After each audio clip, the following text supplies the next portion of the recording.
Hello students, welcome back to the channel. My home my study. Today I will be explaining you 5th standard chapter number 2, Daydream from unit 1. So let's begin the lesson. Once there lived a couple who spent a lot of time in idle talk. One day husband said, I have always wanted to keep cows. If by chance I get some extra money from somewhere, I am going to buy a few.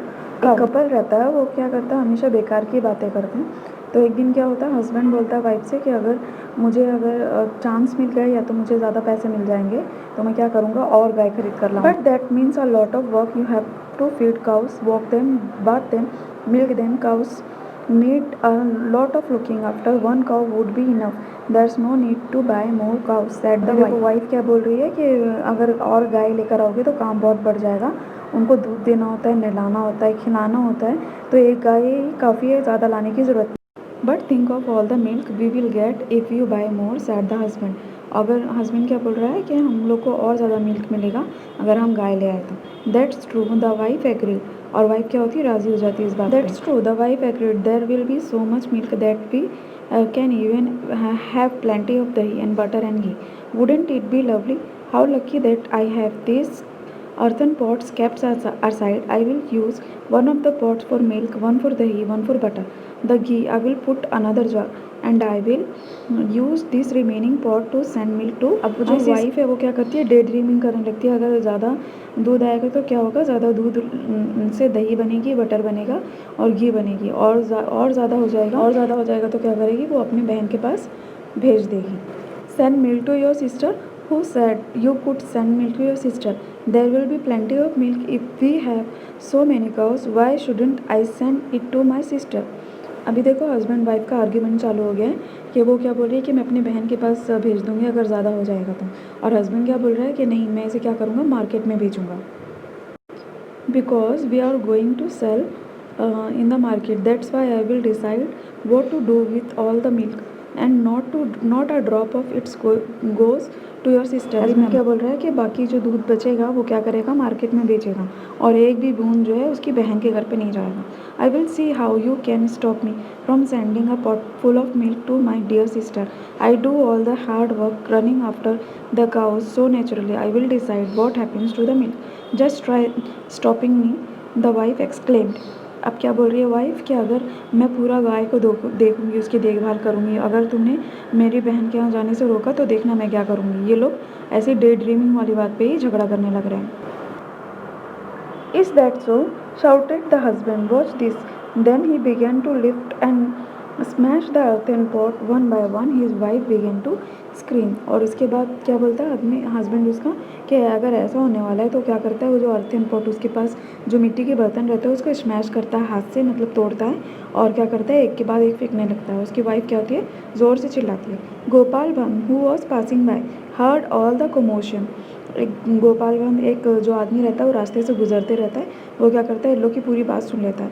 Rust inside. When he heard what had happened, he picked up the stout stick that stood in a corner and began to swing it through the air and pound it on the floor. The husband and wife were both astounded to see his antics. Gopal भंग जो रहता है वो बाहर ही खड़े होके इसके लोग की बातें सुन लेता है. वो क्या करता है, अचानक घर में घुस जाता है और एक स्टिक उठाता है, स्टाउट स्टिक यानी वज़न वाली स्टिक उठाता है, और ऐसा ज़ोर से हवा में हिलाते हुए नीचे गिराता है. और ये जो हस्बैंड वाइफ रहते हैं वो लोग शॉक हो जाते हैं इसको देख के. What are you doing, they inquire. वो लोग पूछते हैं क्या कर रहे हो तुम यहाँ पे. Move aside, said Gopal Bhang. I have to drive away your greedy cows. You have let them wander and now they have ruined my field of beans and cucumbers. Oh my lovely field of beans and cucumber.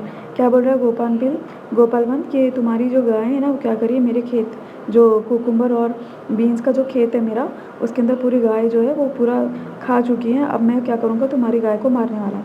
But you don't have a field of beans and cucumber. वो husband wife क्या बोल रहे हैं उसको कि तुम्हारे पास तो cucumber और बीन की खेत तो है ही नहीं, sad the husband. As soon as he said that, Gopal Bhang stopped wielding the stick and looked at him with raised eyebrows. The husband and wife understood what he was trying to tell them. अभी husband क्या पूछता है उससे कि तुम्हारे पास तो cucumber और beans के खेत ही नहीं है, तो वो गोपाल भंग आईब्रोज रेज करके ऐसा इशारे में देखता है कि अगर मेरे पास खेत नहीं है तो तुम्हारी गाय कहाँ से आई? Can you tell what he wanted to say? आप लोग को पता है कि गोपाल भंग क्या कहना चाहता था, है ना? अगर गाय नहीं है तो वो खेत में कैसे चरने गई? ये तो इमेजिनरी बात हो गई. Okay, next read the following words allowed and copy them in your notebook. See, this is the new words which I am giving meaning also. First one is ideal means lazy. Second, enough means sufficient. Next, exclaimed, speak in strong or sudden emotion. Commotion means great noise, जोर से आवाज़ करना. Astounded का मतलब है shocked यानी चौंक जाना. Antics, silly way of behaving. Wander, to walk slowly यानी यहाँ वहाँ भटकना. Wielding, होल्ड एंड यूज़, पकड़ना और इस्तेमाल करना. Next, answer the following. First one, what did the husband want to buy? The husband wanted to buy a few cows if he got some money. Next, what plans did the wife make? The wife makes the plans that they have plenty of milk that would give them plenty of dahi, butter and घी.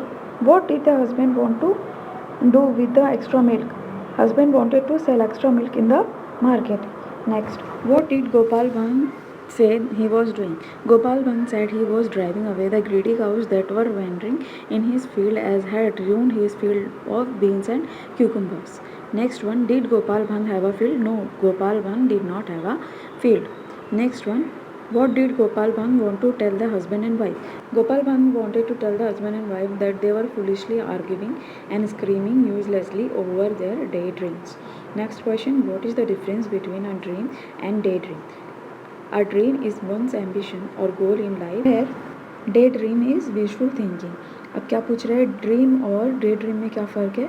तो day dream यानी दिन में सपने देखना और dream यानी सपने देखना. Next, activities, form groups of 3 and read the conversation in the story allowed.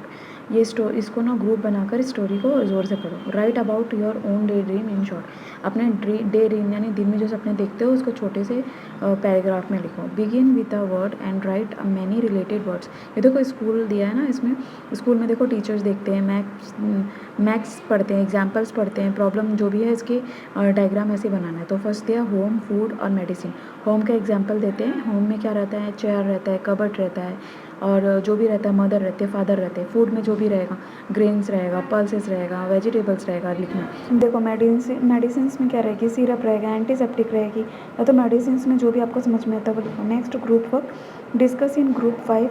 ये जो एक ओकेजन कोई भी रहेगा, तुम्हारा जो भी घर में ओकेजन है उसको ना, ये जो सेंटेंस है, that's true, wouldn't it be lovely, just try stopping me, ये कोई भी ओकेजन में करके 5 के ग्रुप बना के, 5 लोगों को ग्रुप बना के ये लिखना है, ये सेंटेंस को यूज़ करना है. Okay, next, language study. देखो यहाँ पे लैंग्वेज स्टडी में ग्रामर दिया है, फ्रेज दिया है. फिर फ्रेज यानी मीनिंगफुल सेंटेंस, जैसे one day, some extra money, a few cows, मतलब ऐसा वर्ड जिसका कुछ मीनिंग रहे. नेक्स्ट, आर्टिकल है. आर्टिकल में ए एंड द, पता है ना, वोवल्स एंड सेमी वोवल्स. तो चूज़ ए और an correctly and fill. First one is an earthen pot, क्योंकि यहाँ पे वोवल्स है. A cow, a jar, a sister, a stout stick, a lovely friend and an eyebrow.